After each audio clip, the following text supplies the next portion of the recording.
What's up, y'all? And welcome back to Dad Needs to Talk. I'm your host, Robert, and today we're back with more 20th Century Boys with volumes 9 and 10. We are at the doorsteps of being done. The penultimate chapters to the conclusion of the series. And it is truly wild to think that I am this close to being done. Hopefully, by the end of this month, fingers crossed, I'll be done. But as I kind of sit here before we kind of dive into this and kind of recap it, me holding both of these volumes, it just truly represents the weight that this series has on me, physically and mentally, because these things are thick. They're 20 to 22, about 22. Some of them had 24, but around 22 chapters on average per volume. And I think altogether, I think the series as a whole maybe had 220 somewhere around there roughly of chapters. And it's I've read longer series, but the intricacies of how this series is storylines is interwoven with it jumping back and forth between you have, when there's kids to the late 90s to 2015 to where things are presently in year 3 of the friendship era. And it is just a lot. So, but we're going to kind of talk through it. As always, if this is your first time here, welcome. But if you have no clue what 20th Century Boys is and you happen to stumble across this, I would suggest go back. I've recorded for all the previous volumes. So if you're on YouTube, I have a 20th Century Boys playlist. If you're on the podcast feed, just search for, Dad Needs to Talk 20th Century Boys and you'll find them all. And start at the beginning and go on this journey with me, because it has truly been a journey. But we are not done. So things pick up, right where the end of volume 8 left us, where the two kids, Sanae and Katsuo, he got together with Shogun and Kami-sama at the bowling alley. And so, we start off with this whole global defense force with all these hooligans running around with their space helmets on, talking about preparing for an alien invasion and all this stuff. And you basically have the two kids, Sanae and Katsuo, basically set off they're supposed to be heading to the church, for refuge and stuff like that. But along the way, they ended up running into that one guy who was part of, I believe he was part of the Genji faction. And so basically, he needed to get a message to Kana, who is the Ice Queen, as far as hey, they know the plan. We need a counselor. Y'all need to move. Yada yada yada. And so then we have Sanae goes off to find Kana, and then Katsuo makes his way to the church. And yeah, this whole thing, it just continues to get so interwoven, but also you kind of start to see some threads starting to come loose in some aspects, but a little bit later on. But we get a little bit more flashback as far as Shogun when he was younger, talking to Kami-sama about when he first built the bowling alley over their previous hideout location and stuff like that. And yeah, just a moment when we get to see Kana again, and she's still chilling, reading her manga, but you just see like so much hope has left her eyes, just because of everything that has happened. But you know, with her talking with the guy, and I really like this color panel we got of Kana, but for chapter 5 titled "Beginning of Despair," and so a couple of things happened at the same time. You know, like you know, basically the guy that she had there that was cooking the noodles, he was actually a spy for the government, and Kana basically like gave him like, hey, just go, get out of here, get your sister that's sick, and be gone. Cause she said she had a feeling that somebody within her organization was a spy, and she had a strong feeling who it was. And the fact that she went through all the research, dug through films, tapes, pictures, and stuff, whatever. And she was like, yeah, I didn't see your name or your picture anywhere with the people that was there at the stadium.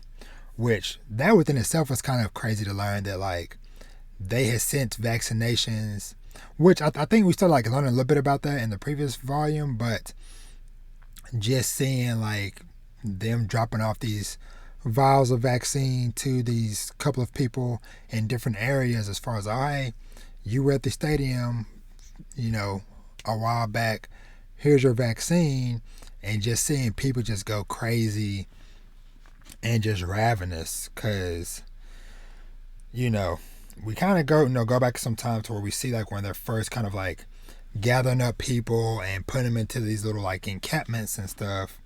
And then we see this group that Shogun encounters of like this group of guys that all manage to escape to different locations and they're trying to make their way back to Tokyo. Well, along the way of their journey, they're having a good time. They're getting along. They're kumbaya, holding best of friends, and all of that stuff. And then the delivery dude was like, hey, are you so-and-so? Yep. Here's your vaccine. Bloodbath. They just started killing each other and stuff until there was like one of them left. And it was just so wild, and like, you know, that stuff like that made Akcho like really fall into the pits of despair, and just like really made him remember back when his son died because he was so buried in his work and was hardly around to, because you know we got this back early in the series, but just kind of that reminder of like, man, he was so absent from home that one day, you know, his son thought that he saw him, and his son just was so happy to potentially see his dad that he ran out into the street and got hit by a car. And then that despair that fell upon Shogun with getting that phone call and then trying to find an answer, something up in the mountains, but just that monk just telling him like basically, hey, you're looking for a way to overcome despair, there isn't one. And then we saw a little bit later where Shogun ended up telling this kid he came across, like, hey, the only way to get past despair is to just keep walking, just to keep moving. That is like the only semblance of an answer. But yeah, man, it was just interesting just watching, you know, Shogun's journey to him finding this new village, this kid, this guy that was killing people, and just like going around and just killing people and taking their vaccines, all because, you know, his whole family got some vaccines and some guys broke into his home, killed all his parents, his wife, his kids, killed everybody. So now he's going out and doing the same thing because he's like, hey, they did it to me, why can't I do it to somebody else? But then him just also falling into that despair and stuff. But yeah, it is I love this little panel of Kenji with just justice never dies. But you know, kind of getting more flashbacks, and of course, like I loved the teases that they set along of like, you know, we know it's Kenji. Though I kind of wonder if like back when people was reading this as it was coming out like weekly or issue to issue or whatever, like what were people's thoughts of this, of these things unfolding, when Kenji starts to like kind of come back onto the scene. But this whole thing with this like encampment area that Chono was stationed at, to where it was like, hey, you try to leave outside the gates, you just get shot on sight. No questions, nothing. You're just, hey, shot on sight. But yeah, and I love the constant shots of like the long stretch of road on the other side of the fence or the other side of the gate that Chono was stationed at, as like I said, like just like leading up to Kenji eventually arriving. But yeah, it is just like some very tough and some very brutal things that happened. And us, going along, just seeing Kana's group making their progress. They finished connecting all the tunnels and stuff that they were doing. And I enjoyed the parts where like the whole music stuff started to come into play, where we had, what's that girl's name? I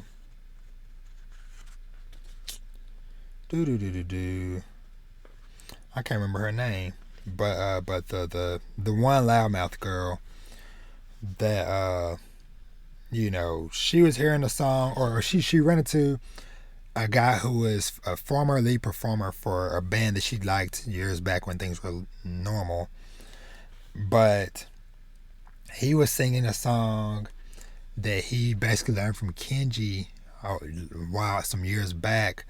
And I just love the slow breadcrumbs of Mauro them finding out, and then Shogun them finding out, and then them kind of getting to Kana.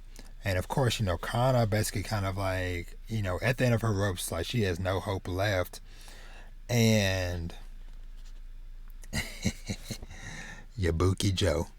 But just seeing Kana just kind of like at the ends of her ropes with despair, and like when Akcho is like, yeah, but the song, and she's like, I don't care, I'm not trying to hear no false hope and nothing like that or whatever. But then Shogun gets a radio from one of the guys and finds the right frequency, and the song plays, and then Kana is hearing lyrics that she has never heard before, and she's like, wait, that's not on the version of the song that I know. That's like extended version, or there's more after that.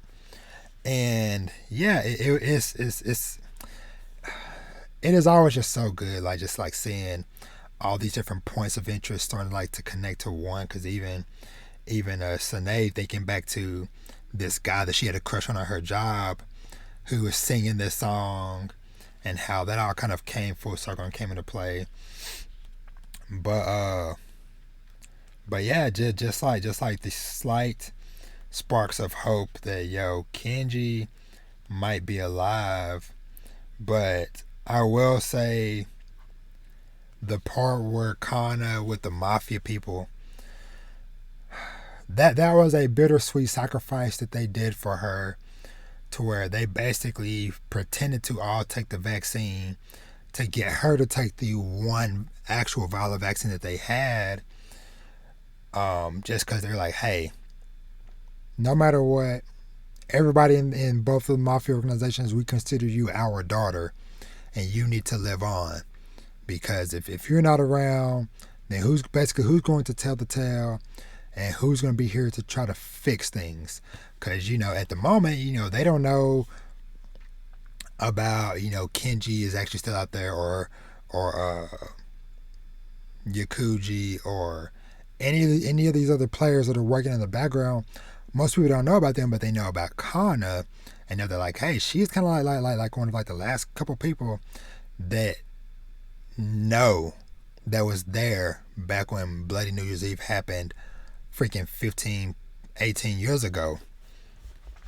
But yeah, that was just very, very bittersweet when, the one mob boss that was on his deathbed basically told her like, hey, you're our star of hope, and that's why they, took false vaccines, and then they went off basically to their death, so to speak, because they went off to try to fight the guys and they got wiped out. But yeah, but let me see, skipping ahead a little bit.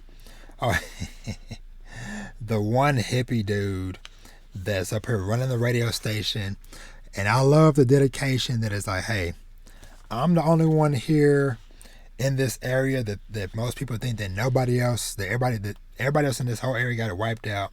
But it is my job to continue to play this song on the radio.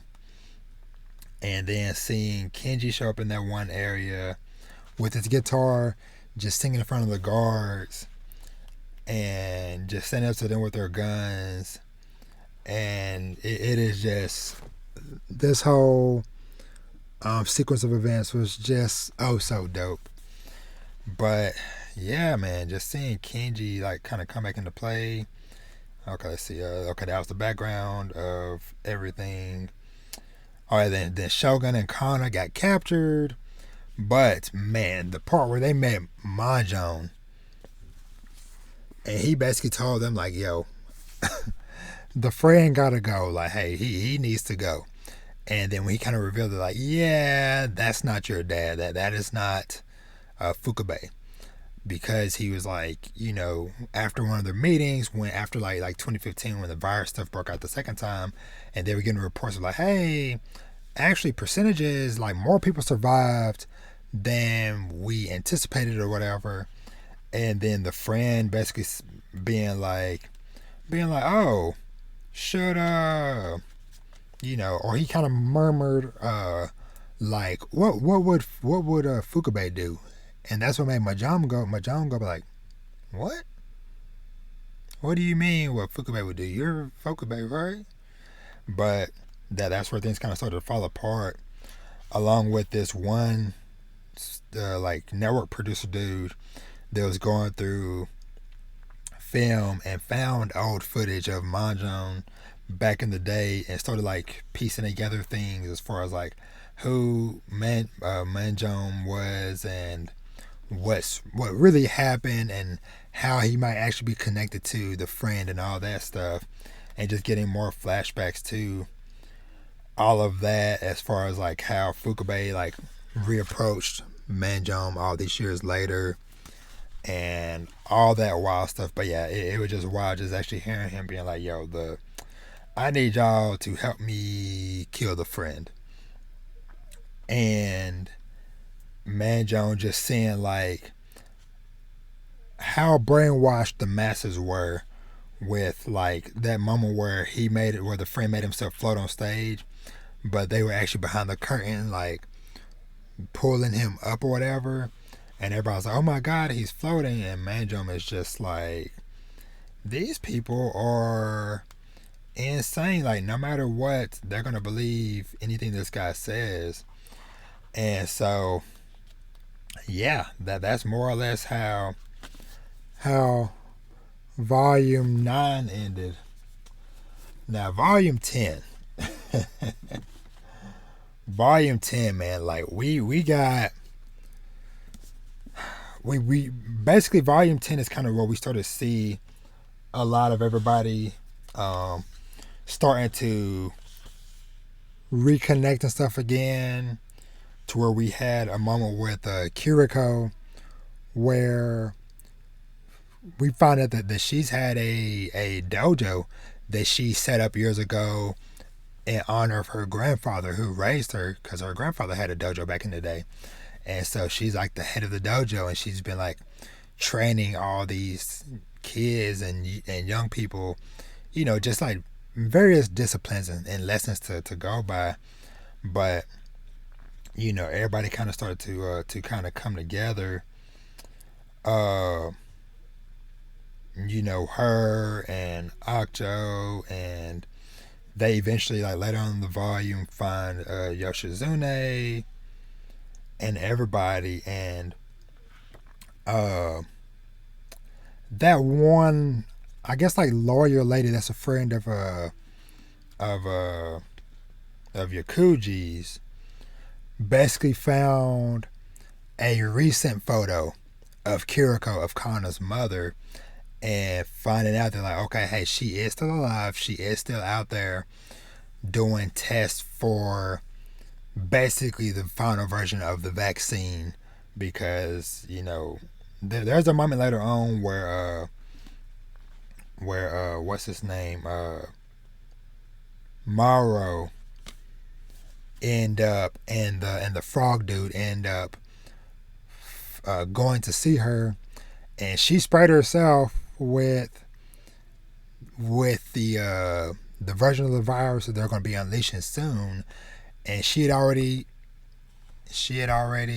injected herself with the vaccine. And so basically she injected herself with the vaccine, and that moment, like in like the back half of the volume, where it's kind of like, hey, 24 hours, if I'm still if I basically, if she's still alive in 24 hours, then humanity wins. If not, if she dies, then hey, here's all my research, all my notes, everything, because ain't nothing else we can do. If this fails now, we are done for. Humanity is going to be wiped out.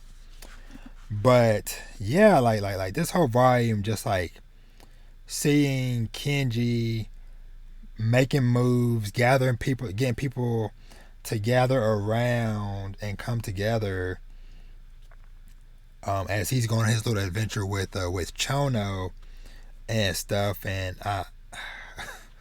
man, the moment where they follow the guy that's like going to the gate, and he just gets shot on the spot because he had a fake permit, and later on finding out that one of the people in the town that actually makes like good fake permits is one of the manga artists that was Kana's neighbor back in the day. And so it's just like all this stuff coming full circle finally, and it is just so good. But man, it was kind of creepy that one old guy whose job is to dig graves for people who get shot at the gate for having false IDs. And so yeah, that whole part was just like so crazy and nerve-wracking. This freaking cowboy dude that sold out Chono, but ended up coming back full circle to help them out. That whole sequence of events was pretty wild. But yeah, I just really dug, like I said, just seeing the manga artist do come back into play, and him connecting with Kenji, because Kenji is the uncle to his old neighbor Kana, and all that stuff. And just like the ballsy move when Kenji convinced the guy to draw him or to make him a fake permit ticket, and Kenji used it, got through the gate just to prove like, okay, it works. Came back, he's like, all right, how many people are in town? About 200. All right, draw 200, make 200 more of these. And the guy's like, what? And then just seeing like the guy being like, all right, I only got 2 more left. And then Kenji's like, all right, cool, let's go ahead and get these out. And then Kenji being like, oh yeah, I already handed out the previous 100 or so, whatever. So people are already on their way to the gate. And just kind of like the riot and just like the uproar that was starting to happen and to build up with that was just really dope to see. And yeah, just the power of the people coming together, them finally getting on the other side to get back to Tokyo proper, and just kind of like them actually seeing like, oh, this big ominous tower. Once they get to the other side, they just see, oh, it's basically a fake, half pieced together, shoddy building. But and then the flashback with Kenji and the guy that's in charge of that tower building or whatever, of how he saw Kenji back in the day and how good of a person Kenji was, as far as like, he helped this old lady cross the street, he stopped this guy from stealing, he stopped this other guy from setting stuff on fire. All the while, this dude was playing a part in the background with messing up stuff. He was involved with Kenji's sister getting caught up in some stuff, and he was the one that pushed. The guy that she was originally supposed to marry, he's the one that pushed him in front of the train, thus setting up Fukabe to come, and they start talking or whatever and everything. And yeah, but this dude is just a real sleaze bag for real. He's no good, and I truly loved when Kenji confronted him later on and basically just being like, yeah, you didn't, like, aside from the one thing where you pushed the guy in front of the train, like, otherwise you really ain't been doing anything. Like, you've been telling people to go do stuff and you just sitting here hiding, basically. And so that part was just really dope, just seeing Kenji just like, hey, I ain't got a care in the world, you know what it is, bro. I'm Kenji. What you gonna do about it? But yeah, man, just seeing all that stuff kind of come together. Kana and Yoshitsune reuniting and making up, as everybody just kind of like preparing for the end. It's because that's a chapter with Yakuji closing her dojo. I did appreciate seeing Yakuji and Kiriko when they were younger as kids and stuff, kind of like helping out each other and things of that nature. So the frog dude, Carolyn, when Maro got to his little area, or got to the area, they're like, oh yeah, Kiriko is here, and he's just on sight gets a bullet shot down at his feet, and he's like, yo, chill. And he sees the freaking frog flag, and he's like, man, I think I know who is here. And seeing the flashback for Carolyn titled Lowest of the Low. And yeah, this man was a super dog. He out here running the streets, trying to impress all these other women or whatever, while his wife and kid is at the house. And he's struggling, ain't making no money.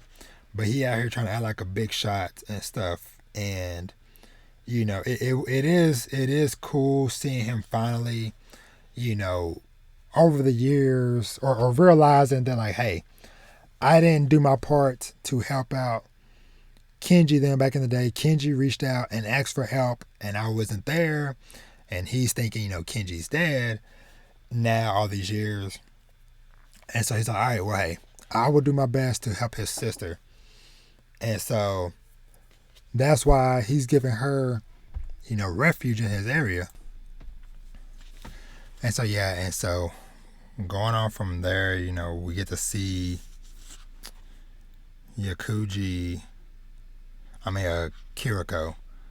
You know, we kind of get to see like the first times when she had Kana as a baby and things of that nature, to when she basically one day she decided to follow Fukabe to one of his meetings he's always having, and then just actually seeing what's really going on, the way he's with these crowds and they're calling him the friend, and you know, her basically taking Kana away from the little caregiver lady and explaining why she just showed up randomly one day, dropped off the baby with her brother and mother, and then disappeared.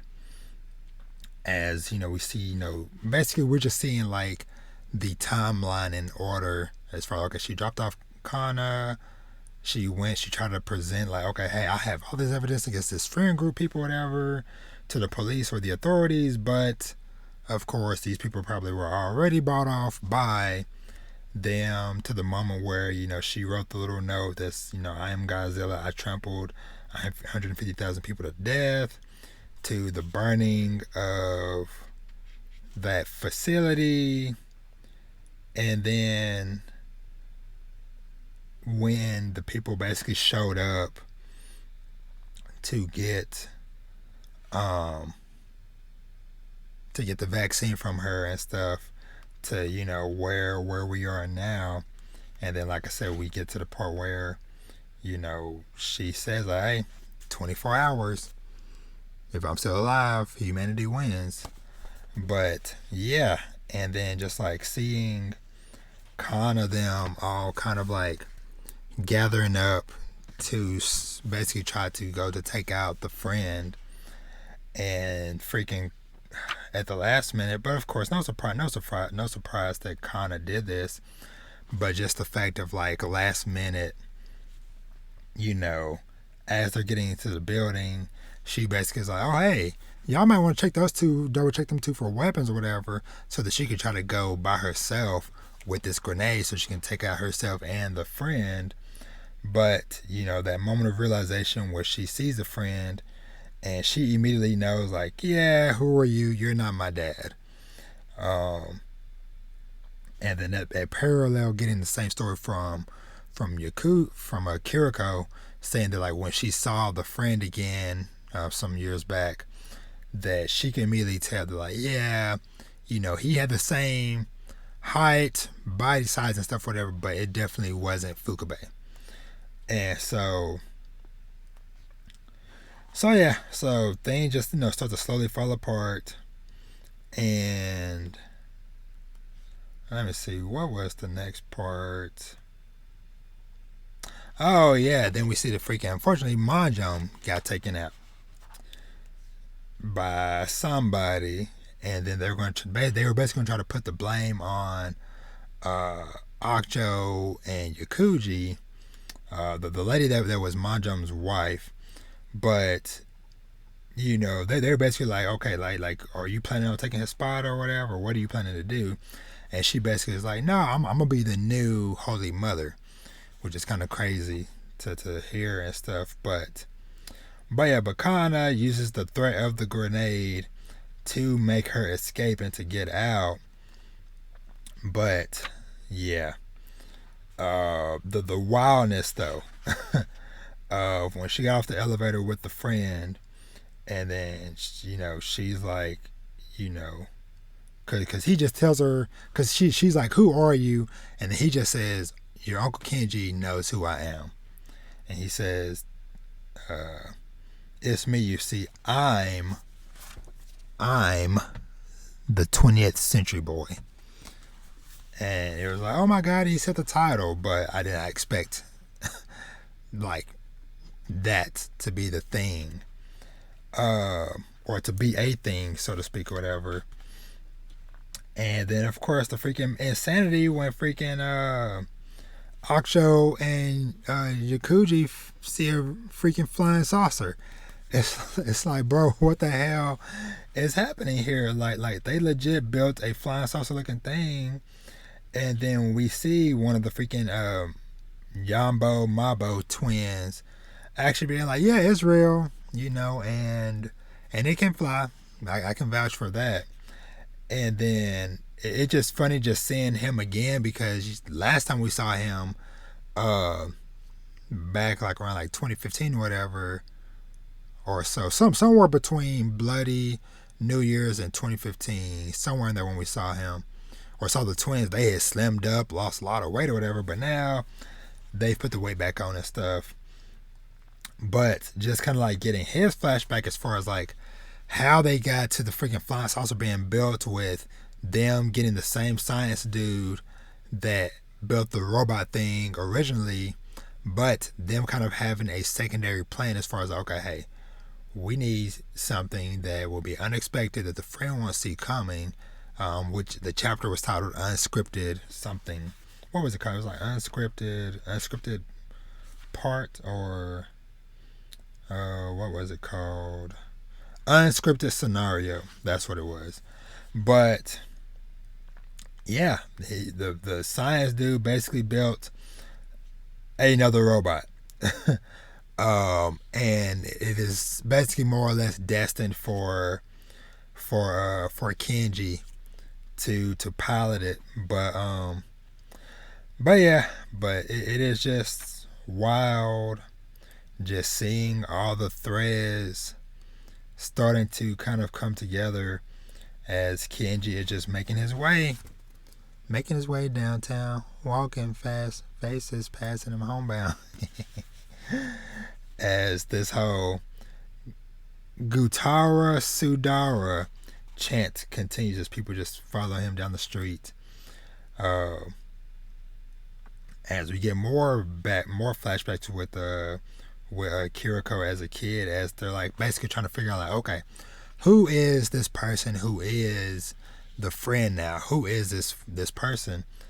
And so her remembering that like there was basically a fourth friend as far as like Fukabe, Sadakio, the Dr. Yamade or whatever, but there was a fourth friend there who is also wearing the same mask that Sadakio was wearing. But it was just very dope, just ending off this chapter with, or this volume with, Yakuji being like, hey, what time is it?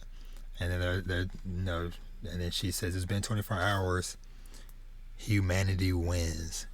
So I'm excited to dive into these next couple, because I'm gonna read both of these back to back as well. The final volume, volume 11 of 20th Century Boys, along with, I guess, kind of like an epilogue story or whatever with 21st Century Boys. So I'm excited to get to those next, but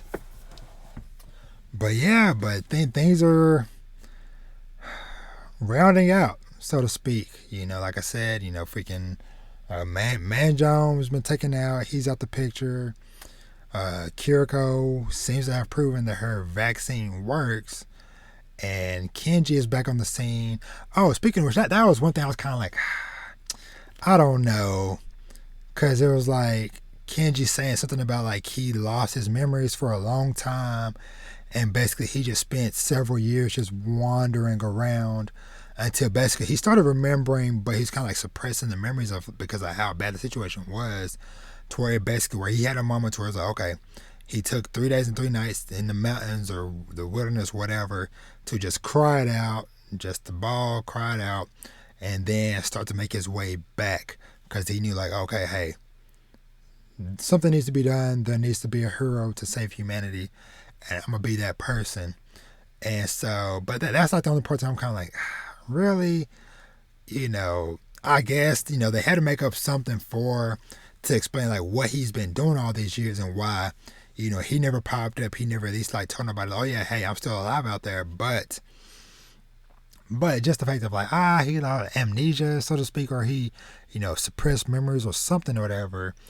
It was like, I was hoping that maybe he was, I don't know, underground training or like Shogun, but it really wouldn't fit Kenji though. But like how like with Shogun, like, hey, he was off the grid for years, but come to find out he was locked up in this like maximum security prison for a long time. But it's like something, heck, he got trapped on the island somewhere, something. But hey, it is what it is. Where he's back in the picture. And who knows, maybe there might be a little bit more to it than that. And so hopefully in this last volume, or volume 11, we'll get a little bit more background and explanation. But I am definitely very curious to know how this wraps up. And let me see, just out of curiosity, how many chapters is it? This final volume, if I can get the pages open, we'll have 24 chapters. So it's going to be another extra meaty one. So, but I am ready to dive in. But as always, I appreciate anybody that has been following along on my journey of reading 20th Century Boys. Like I said, we got just a couple more to go before we wrap it up. But I'm not going to say 100% for sure what I have in works, but I potentially have something that I'm going to do once I have completed the full series. So just a little hint, little tease. But like I said, y'all will get more information like and see that once that happens or whatever. But with that, I'm gonna wrap it up. Like I said, thank y'all as always for hanging out and checking out my stuff. And like I said, just follow me on this journey. It has been unintentionally almost a year-long journey of me starting this series to me almost finishing it.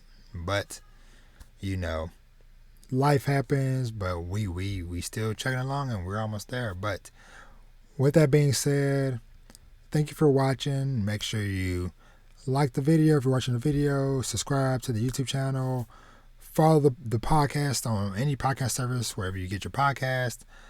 Check out the Patreon, and with that, treat yourself to something nice. Read some manga, watch some anime, play some video games, and as always, live your best life. And with that, I'm out.